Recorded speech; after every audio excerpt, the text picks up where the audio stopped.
with all this corruption, tapos mayroon pang immorality, something like that. Personal question. Si alias Ken ba, did he ever offered you girls? Yeah.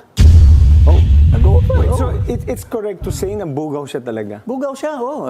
Dito lang sa text message eh. you have text? Yeah. Oh. Yung sinasabi nilang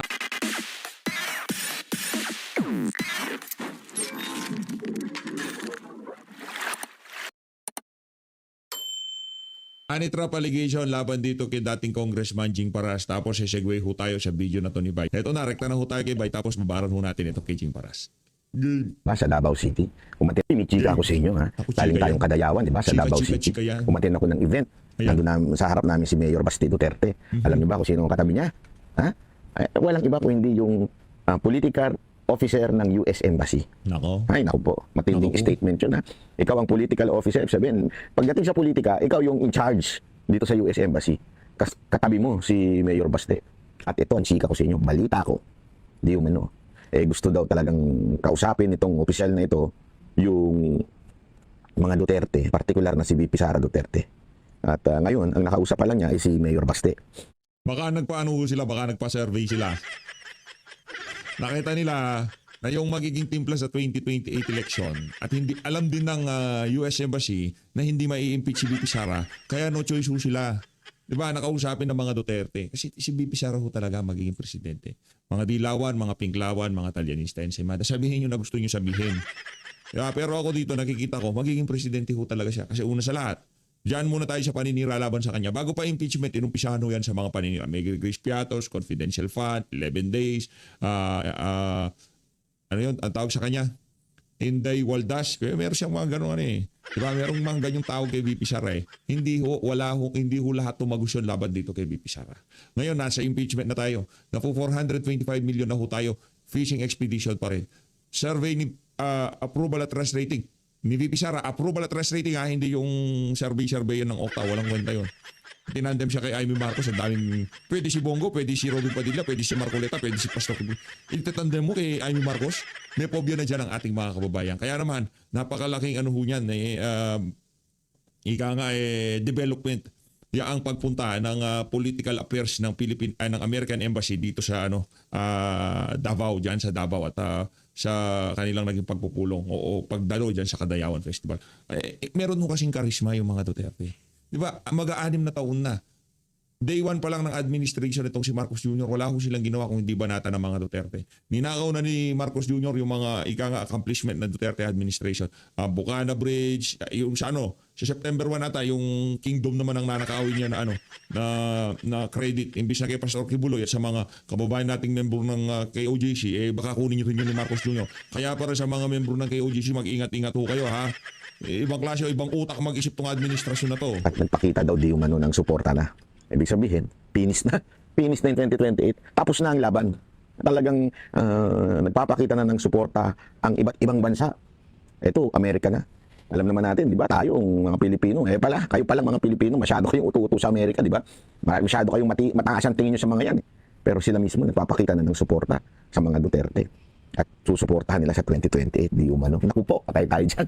Alam mo, ngayon pa lang, nakikinita ako na nangangatog na yung mga bangag sa Malacanang. Ngayon pa lang, nakikinita ako na. Kaya nga kung ano ng propaganda pinalalabas nila, tulad nung gusto daw kausapin ni VP Sara Duterte si Marcos, isang malaking katarantaduhan yun.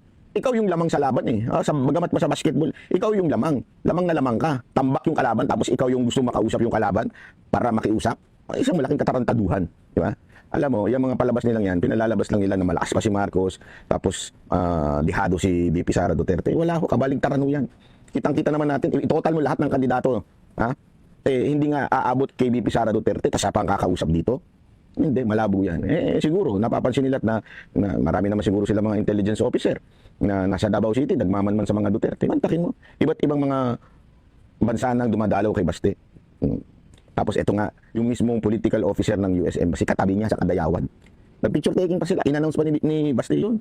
Wala talaga, finish na. Bantayan na lang natin to si VP Sara Duterte. Kung gusto nyo pang malaman ng buong istorya niyan, panoorin nyo yung YouTube ko ngayong araw na to. Punta ko kayo sa YT nitong si Bay pagkatapos nyo pinanood tong video na to. Ha, punta nyo yung mag-subscribe ho kayo kay Bay. Idol yan, idol. Wala ko na si Bay. Lupit yan, lupit. Ito tayo dito kay dating Congressman G. Paras. Gusto nating marinig ang kanyang panig dito sa honey trap allegation na to. Yeah. Welcome to the spokes, Manong G. Welcome to you also, to my humble, invitation. So, wait, suki ka ng BNC eh. Pero dito sa spoke, is this your first time? Yes. First time. First time sa spoke. Can I ask the first question lang? Oh, go ahead, please. Magkabatch kami sa Congress kasi. Are you an original campaigner of the unit team nung last presidential elections? Well, I had supported them because kaibigan ko si Martin at the time, no? Magkapadre kami. Pero because I was the presidential political advisor Of? of President Okay. Duterte. Sorry. President Duterte. Hindi kami kasama doon sa unit team. Dahil? Dahil si PRRD did not give his support. Eh. Okay. Hindi, by the way, there was a kwento ni Congressman Sandro Marcos na may 3 daw na kinausap si BBM when he visited Malacanang. The President Duterte did not speak to him, but there were 3 officials. One was Bongo, Medialdea, and the third one was allegedly you raw. Katang-isip lang ni Sandro yan. No, he didn't mention any names, but it was floated. Yeah, but katang-isip in the sense that I don't think at the time si President Duterte was already resigned to the fact that it's Marcos who's running with Sara. No? Paano niya tinanggap na si VP Sara run under President Marcos? Hindi niya tinanggap yun. Oh. He felt bad. I had an interview here with Pinky. In fact, nagalit nga si Bongo sa akin kasi nagsabi ako ng totoo na nagtampo talaga si PRRD because he told me personally in front of Presby that nakipag-meeting sila with Bongo and Marcos and Romualdez. Bongo wanted to become vice president of Bongbong. Moving forward, anong kwento ang alam nyo? Ba't sumabog yung unit team? What happened? Kasi medyo malalim na tong away na to eh. Hindi na to biro ah. Maraming usapan noong kinonvince nila si VP Sara to run for vice president. Hindi nila tinupad. Okay. One is, I think, magiging Lenny makinig ka rin o makinig ka. Kung ano ang pinapangako sa'yo ni Marcos Jr., magsilbing babala ito sa'yo. speaker si GMA uli. Okay.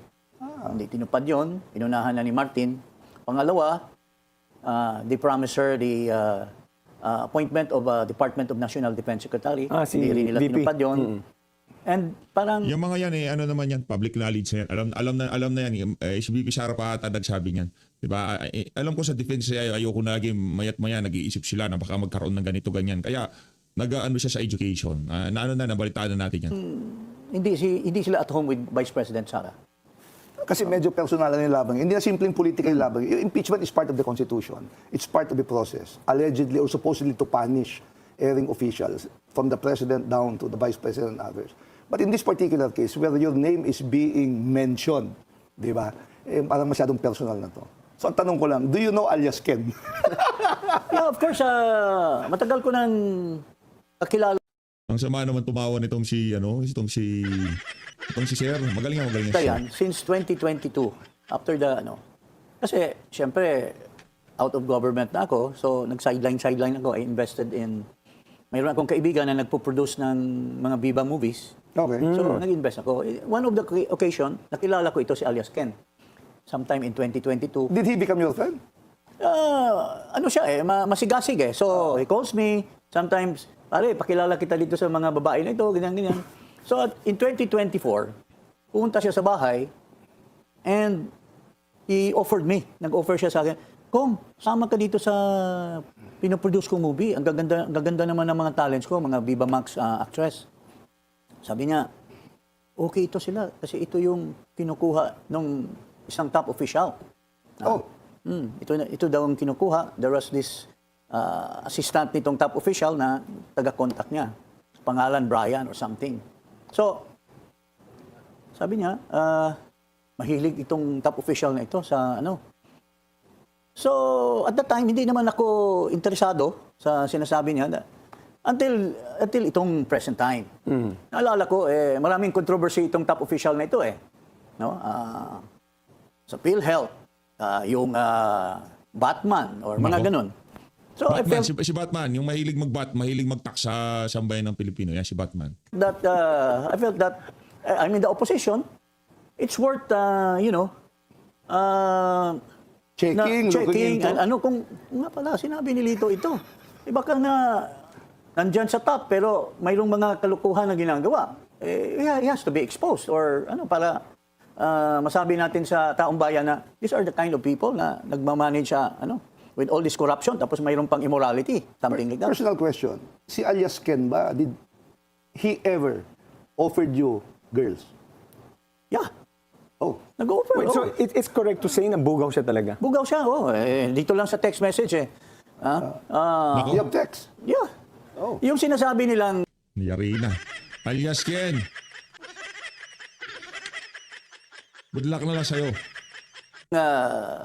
dahil daw sa text, I was the one framing up. Hindi po totoo yan. Because that was a claim of Attorney It's the Raymond other way Palad. around. Ganitong nangyari. So he went to my house. Sorry. Kasi naalala ko, he came to my house. At sinabi ko sa kanya, pare, naalala mo ba yung sinabi mo last time? Oo, totoo yan ko. Gusto ko ngang sabihin sana sa publiko yung mga ginagawa niya. Sabi ko, are you sure? There were 2 other visitors I had naririnig siya.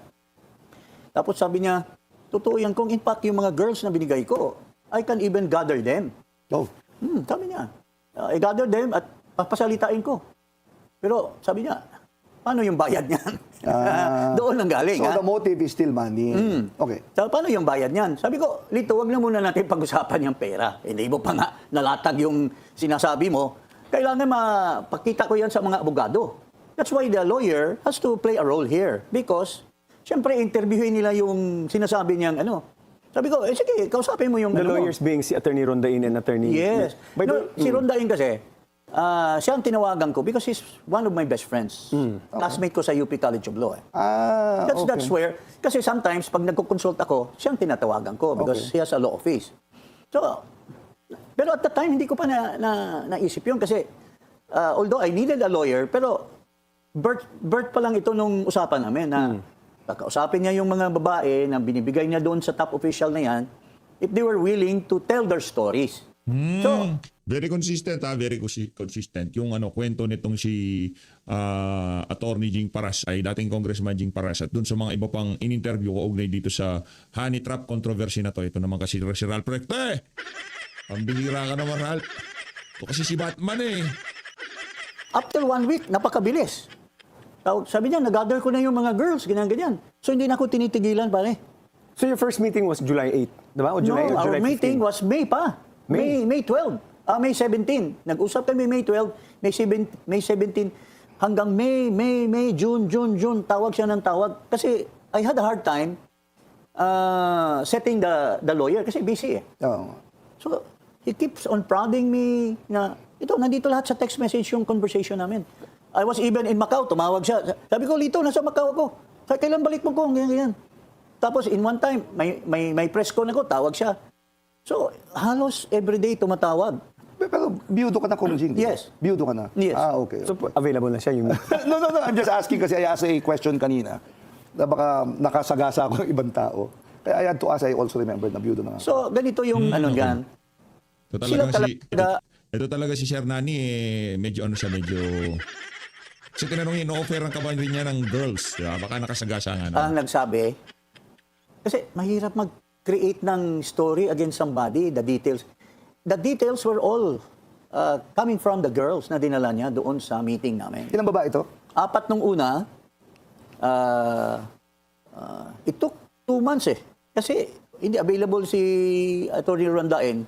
But may binibigay siyang lawyer. Nagkataon lang nga ito na mayroon silang inuman. Sabi niya, classmate, ito na yung pagkakataon. Nandito kami ni Attorney Mindiola.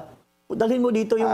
Si Orly Kasi Mendiola kung may plano pa, hindi, kung mayroon pa kaming motive, dapat noon pa, bilis-bilis. nga. Pero it took time because walang time si Attorney Rondain to give me a lawyer. Ang sabi kasi ni Manong Jing kanina, gustong magkwento sila Ken at yung mga babae in exchange for money. Yes. And how much money was involved here? Well, ang una niya Wala ka namang komisyon doon, ha? Ang una niyang sinabi, sabi niya, kailangan namin pera dyan, Kong, kasi baka mamaya, pag nag-execute na kami ng affidavit, baka mataas na tao ito, baka tambangan kami, kung ano-ano. Eh, kung magtago kami, kailangan namin ng mga pera. Sabi ko, Lito, let's not talk about money. Tapos naisip niya, So what were you talking about? National interest? well, I was talking about national interest because here comes a top official. Mayroon pala siyang tinatagong allegedly. Allegedly. Kasi hindi pa naman namin na-quiz yung thoroughly yung mga babae. Dahil ini-interview pa sila. Question lang. Assuming magkwento sila. What is the plan? To personally entrap the high official? Or No. magkikwento lang sila, i-affidavit? Pakulo ni Matibag lang na. Matibag? Melvin, NBA director. Melvin, pakulo okay. lang niya yung honey trap. Alam, can you imagine, ikaw, top official kayo.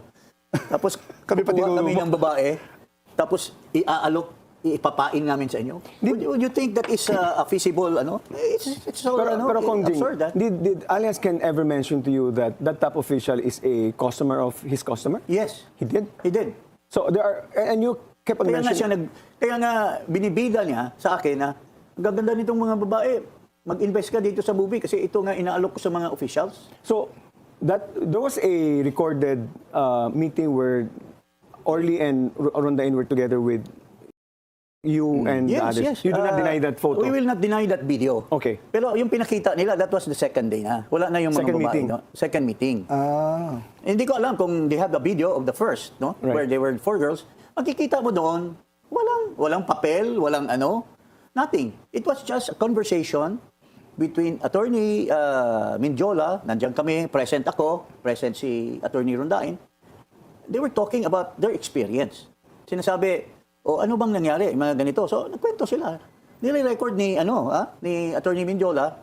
Then later on, he summarized it into a piece of paper. Mayroong mga 1, 2, 3, 4, 5. Tapos binigyan niya akong kopya. By the way, full disclosure, si Orly Mendiola is my kasama kong pumasok sa Kisumbing Torres and Evangelista. Okay. So he's a very good lawyer. So, pare, I don't think these big-time lawyers, I mean, they have reached at certain stage, tagal na, would be doing a frame up for somebody. Paano mo ilalagay yung mga details doon? The interesting question came in. You're the one who was mentioning the name of Congressman Leandro Levis, according to Attorney Palad. I never mentioned. It was this guy. Kasi, That guy being itong si alias Lito. Ken. Si Lito, alias Okay, Ken. okay. Nung umpisa pa lang, nung sinabi ko, wag muna natin pag-usapan yung pera, ang bilis ng isip niya. Sabi niya, hindi ba magkalaban si Recto at saka magkalaban Leandro. si Recto at saka si Libiste? Kung, kaibigan mo yata yan, bakit hindi mo tanungin kung siya lang mag-finance nito? It was his idea. Kasi sabi niya, napakayaman yan eh. Kayang-kaya niyang... 6 million daw yung hinihingi sa inyo? 6 million. Tapos, Magpapasukli ka daw ng 500,000? yung offer niya ako, sabi niya, mayroon kang komisyon yan kung pagka nakausap mo si Libiste. Sabi ko, parang hindi ko kilala yan. Nakakasama ko sa mga pero I have no access to him. Sabi ko sa kanya. But he keeps on, sabi niya, subukan mo kung, subukan mo. So, in all our conversation, like sabi ko, nag-alibay na lang ako dahil hindi niya ako tinitingnan. Sabi ko, hindi ko pa nakakausap si Kong eh. Tapos sabi ko, busy yun eh, maraming trabaho yun eh, sabi ko. Question lang, from the lawyer kasi, parang nagsumbong si Ken, alias Ken, sa isang kakilala ng high official. Tapos doon na nag-umpisa yung plano na huliin sila. Is that true? Actually, nakakuha ko ng somebody, a good friend of mine siguro, somewhere. He sent me a conversation between a certain Ambet Nabus and alias Ken or Lito. Okay. Sorry, what's the relevance of this? Who's Ambet Nabus? Ito yung Sports nag-set writer? up sa kanila. Ito yung parang kaibigan ng mga Recto family, lalo na kay Vilma. Tinawagan, 26 yung huling meeting namin. Noong 27 ng umaga, base dito sa document na nakuha ko, there was a conversation between Ambit Nabus and alias Ken. Okay. Sinasabi na may darating na mga Hapon, contact this certain Chantal, Munsor alias Chantal, siyang mag-arrange. At the next day, darating yung mga Hapon sa gabi, dadalhin yung mga babae sa isang flash hotel in Ermita. So, nag-gather si Ken ng naniwala siya doon sa kwento, nagdala siya ng mga babae. Pagdating doon, hindi naman pala Hapon, NBI na. So, ang thinking ko, this is my personal view, mayroon nakatunog na si top official, no? At nakipagsabwatan na sa NBI, para There was no conflict on your statement because according to Raymond Palad, si alias Ken approached someone, Yeah. a friend of the top official, and then Yeah. informed the top official that there is a operation against him. Yeah. So and then doon na nakapasok siguro. Tapos, Yeah. nung that happened in the 28th, nung 30 ng umaga, he called me. Anong buwan ito? July. July. July 30, he called me. Recently lang to. Contrary to what Matibag and Dispalad is saying, na ako daw tumawag. I have not called him. He called me at sinabi niya, kung 6 Kaya bigla akong tumahimik yung issue eh. Alam ho nila walang bitaw tong issue na to, yung honey trap. Walang kwenta tong honey trap na to. Mayayari si Recto next administration. Isa ho yan sa mga talagang malilitsyon ni Gang. 52 in the morning, he called me, kung sinet up nila ako. Binibigyan ako ng abogado, ayaw ko ng abogado. Ha? Kunan mo ako ng abogado. This is alias Ken. Alias Ken, Okay. Ha? That's our conversation. This happened on the day he was after the day he was apprehended. So 28, this was 30 in the morning. Okay. July 30. Sabi niya, yung daughter ko tatawag sa iyo, mag-coordinate, pagbigyan mo ko ang abogado. So I called up some friends. May abogado kaming pinapapunta doon. Okay. Nakausap sila Pero ng Kong abogado. Jing, just to be clear lang, Yes, yes. all that you're saying, whether it's a call, whether it's a text, those are all preserved. According to Attorney Pala, these texts or calls are all preserved in the cell phone of Yeah, I alias don't Ken. care, So are you willing to present yours or have you presented to NBI your... No, I have not presented, but I have, it's all ano. So Kasi are you- baka mamaya, patayin din nila. So, pinotograph ko. According to them also, you have been deleting messages, but they have preserved it because you're not using apparently yung deleted Whether they say I've deleted or not, if they have that, then they present that. Yes. I'm not afraid. Because what they're saying on the also- contrary, Oo nga. ako ang magpipresent ng mga messages namin. Which shows Which shows that he was prodding me and prodding me. In fact, Si alias Ken. Si alias Ken. Halos every week. He was so excited to proceed with this. Nandun lahat sa messages namin. So, pagdating nung time, on July 8, nakausap ko si Attorney Rondain. Sabi niya, pare, may ano kami ni Orly, inuman, timing ito, dalhin mo doon sa isang place. So, tinawagan ko si alias Ken. Sabi ko, ito na yung opportunity na ma-interview yung mga babae. question lang ha. Yes. Sila, Rui and Orly's office is in Green Hills. I mean, Ortigas Center. You met in a hotel down in Ross Boulevard. No. Where did We you met meet? at inuman nila. It's their favorite place. It's called Primo's Kitchen. It's in Katipunan. Ah, okay. So, timing lang ito. Kasi I've been prodding, sabi ko, Roy, pare, bigyan mo namang lawyer kasi nangungulit ito si alias Ken. But sabi niya, pare, busy yung mga ko. So finally, nagka-timing sila noong July 15. So 1 week before, sinabihan na niya ako na magkaroon kami ng inuman. Pwede mo nang dalhin yung So we went there. Napanood ko sa news kasi one of their lawyers, sila Attorney Onlain, has been subpoenaed by the NBI. Kahapon, pumunta na. Kahapon ba? Regarding the participation of Congressman Libiste. Walang from my end, walang kinalaman si Libiste. At saka wala kami talagang sinabing magbabayad ng pera. Because feeling ko, nung una naming conversation ni Lito, parang gusto niya nga. Kasi feeling din niya. Pero later on, sinabi niya, later on our conversation, sabi niya, kung paano naman kung makapag-affidavit na sila, baka mamaya, paghuhulihin kami, wala kaming panggastos. Sabi ko, saka na natin pag-usapan yung kasi hindi pa nga natin nalalaman kung anong sasabihin ng mga Do you have any text message that says that the offer really came from... Sumingaw yung plano. Sumingaw yung plano na magsasalita itong mga girls na to. Kaya yun, na entrapment sila. Yung entrapment pala, ang purpose para ika nga matiklo ito at gamitin sila laban doon sa pinaplano nila na magsasalita laban kay Batman. alias Ken? No. The money, the 6 That million? came from Libiste?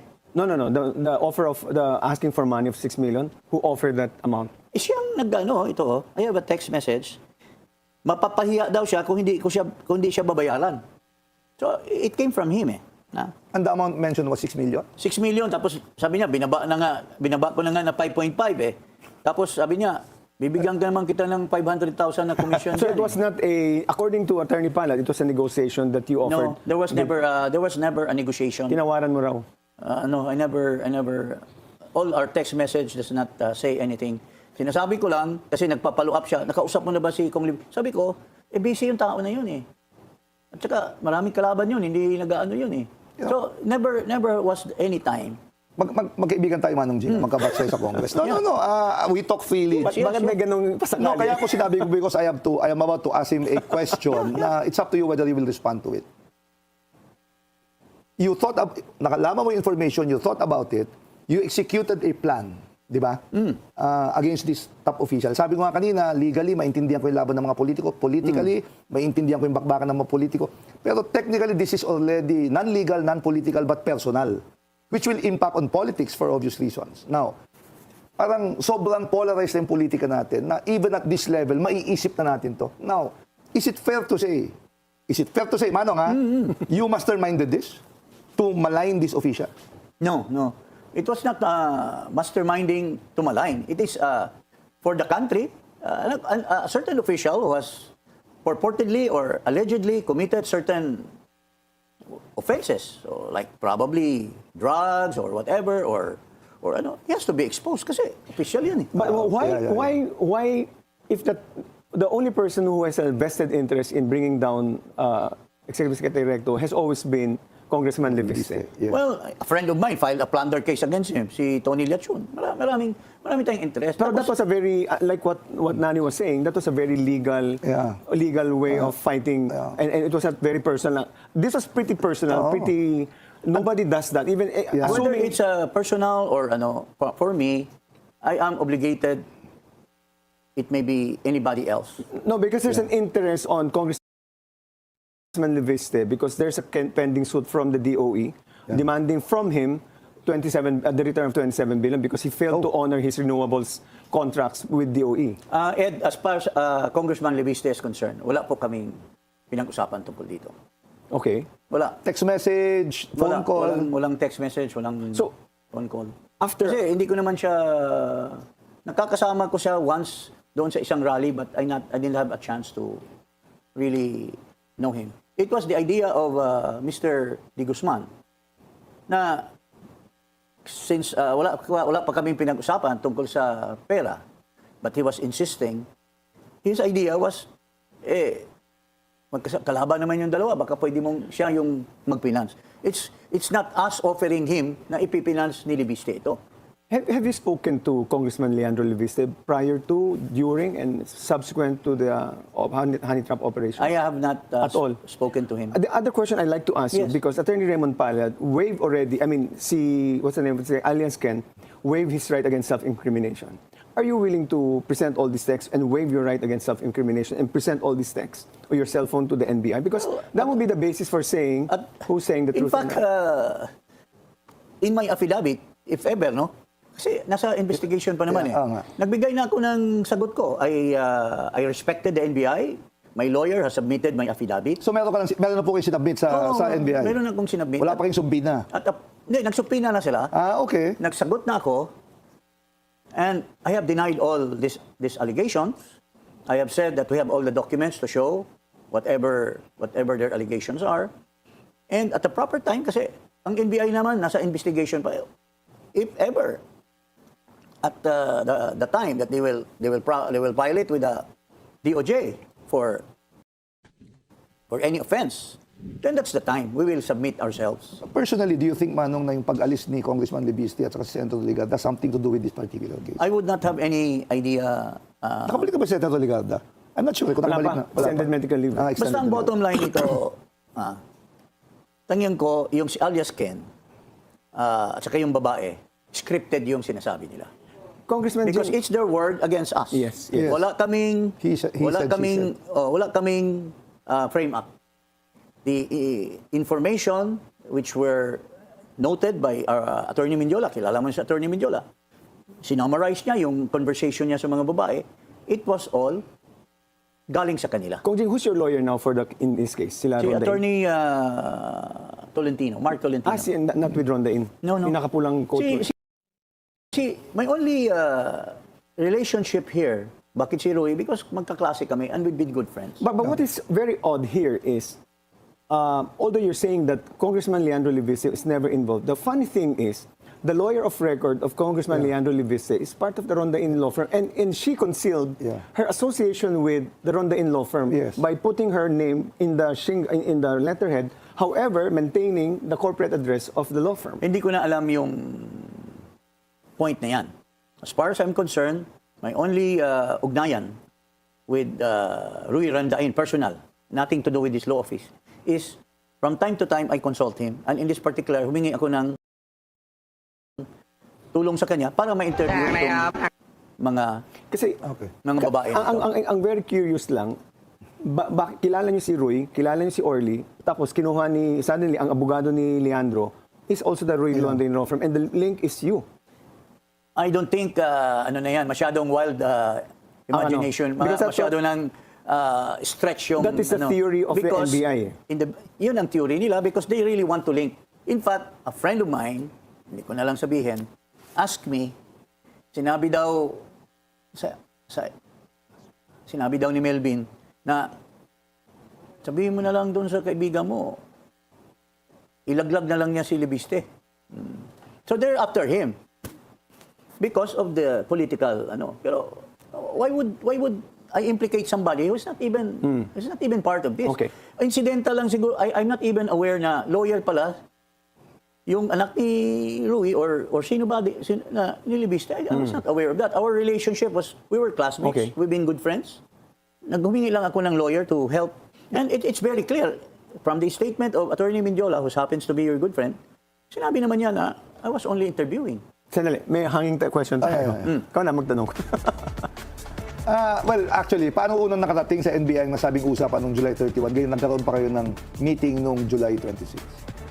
But before you answer that, Yeah. sagutin ni Kong Jing Paras ang ating hanging question. We'll acknowledge first the comments and questions from our live viewers. Nani, mauna na. Comment from Bicolanang Lacochera, ingat, baha ngayon. Okay yung pangalan nito. Okay. Diversionary tactic na naman ang issue na gustong makipag-usap ni VP Sara kay BBM. Remember, sinabi ni VP Sara dati na never siyang magbibeg sa admin ng kung ano paman. Ano naman, comment from Grace Oropesa. Good thing hindi natupad si GMA ang speaker kasi the Duterte had another plan for Sara to take over. So, comment from Baldog ng Tondo. Cowards are always like that. They sue for peace. They would not take the risk when the tide of change is against them. Change is coming. Anyway, comment from Lonely Islanders. Parang taga-Pangasinan to. Ato, comment from Lonely Islanders. Laglagan na. Question from Kulokoy. Sus Maria. Gusto ko pangalan ng mga kaibigan natin sa publiko. Una pa lang, bakit may koneksyon ka kay Alias Ken na questionable ang mga activities? Sa inyo po yung tanong, Kong Jing. Well, you cannot avoid, anybody na nag-offer ng business, di ba? Right. He was not only a pimp, but he was also producing. Matitino naman yung mga iba niyang mga artista. How so? Puro Viva Max, sabi nyo eh. Kung naman porque Viva Max. No, wait, sorry. Kasi the word pimp was used. Iba yung word na yun, iba yung producer. So I was just like to clarify. Tanong Jing, sorry. I just had to ask. I didn't prejudge them naman eh. Because they may be doing this, but they may be good persons. So, hindi mo natin, you cannot condemn them. That I would understand. I apologize if I didn't mean so, that it pwede that naman way. maging I kaibigan apologize. natin eh. Lalaki lang tayo. Pwede. Biyudo pa. So, it's not bad to make friends with beautiful women, so to speak, no?